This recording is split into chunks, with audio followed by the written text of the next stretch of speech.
This is not a clickbait. Valorant released the most overpowered, broken agent in Valorant history, and I'm gonna show you my first impression of him and break down his utility pieces.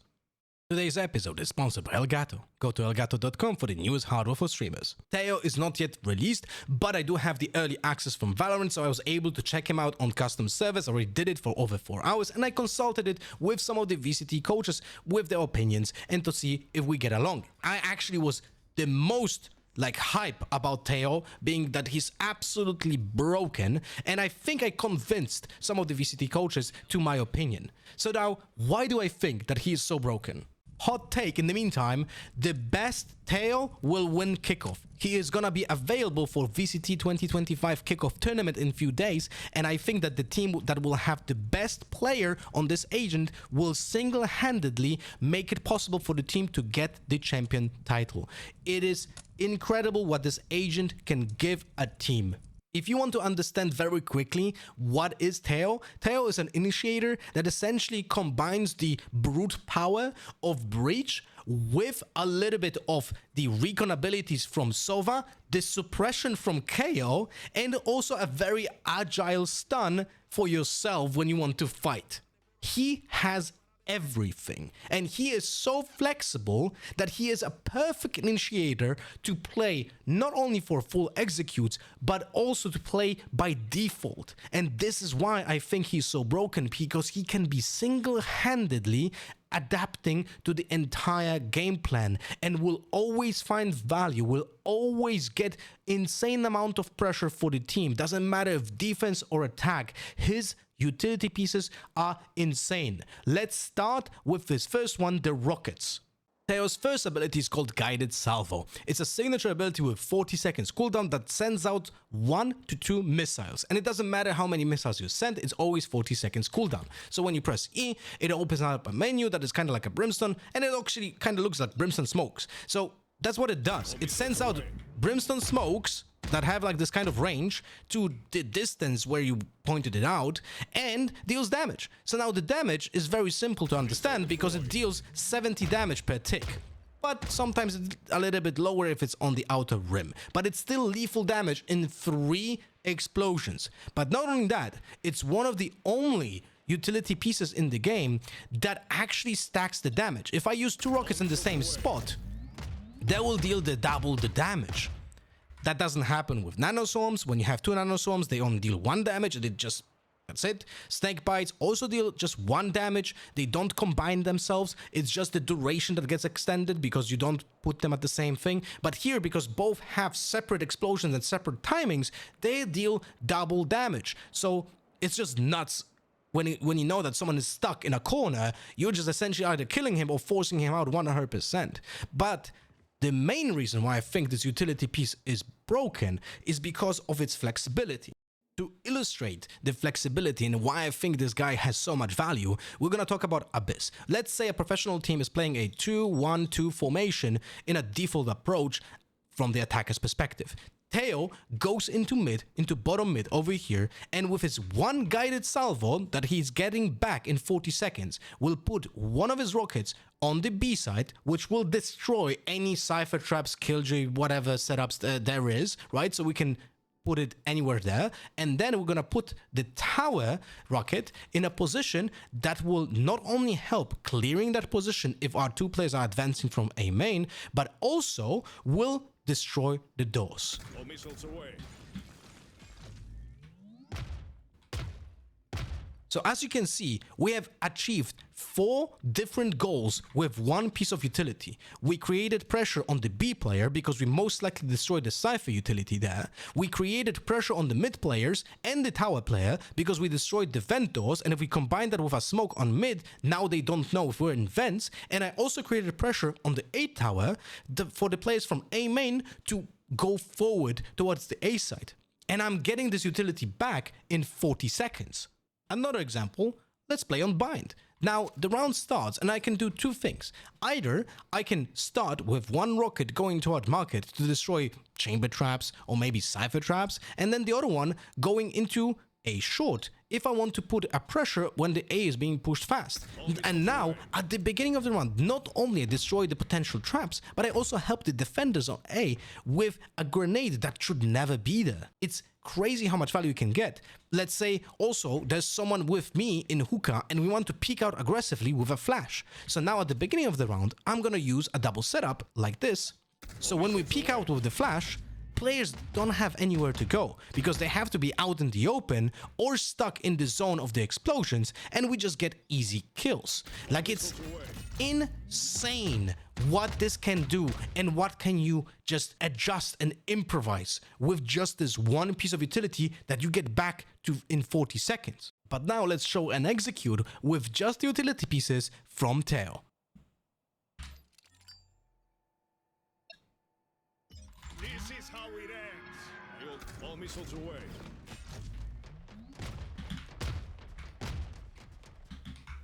It's insane. We just ulted entire C site, we checked this corner, we checked this corner, and we helped the players in Garage to go through it. So let's talk about the ultimate now, because it's incredibly good.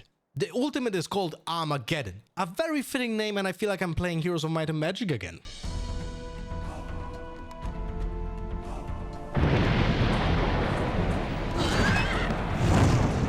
Now, how it works is you open the UI, you click with your crosshair, the big circle shows you the maximum range of the ultimate, and then you point it to a direction. So let's say I'm ulting from here and then into this direction, so I'm gonna get the bot in the edge of it.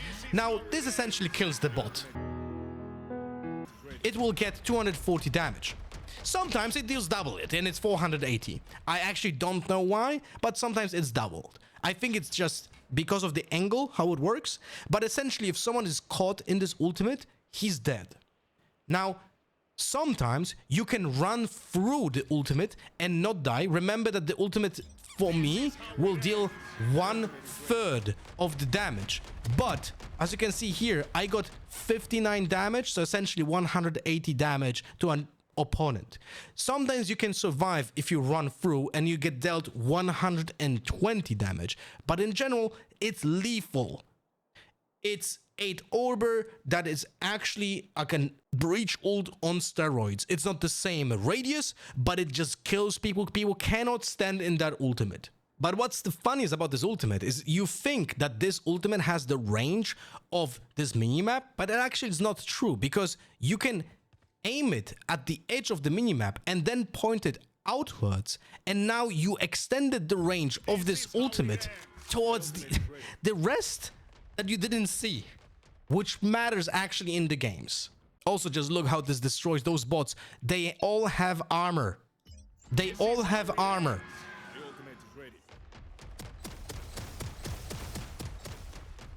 Armageddon. Is it worth it? Oh yeah, it's worth it. The other piece of utility that you would typically use towards executes or like fast defense is gonna be this sticky grenade called Special Delivery. It costs 300 credits because, you know, the other piece of utility was free as a signature and an ultimate. And it's essentially like a neon stun, but a little bit different. So when you left click, it just works as a projectile that sticks to its target and then explodes with a stun. It's very fast. I don't think it shares trajectory with any other piece of utility because it doesn't even fall down. When you just put it up, it just explodes at some point and just vanishes. And you cannot do cross-map lineups because it never lands. It's just so fast. And also, when you right-click it, it bounces once. So the funniest thing about this piece of utility is that you have instant equip after using it. Pay attention to how fast can I shoot.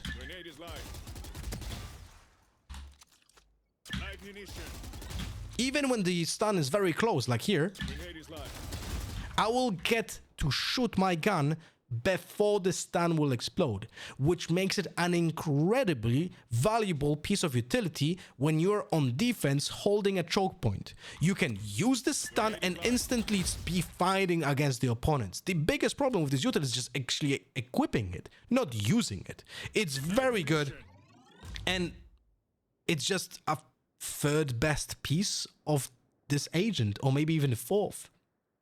and it's still very good.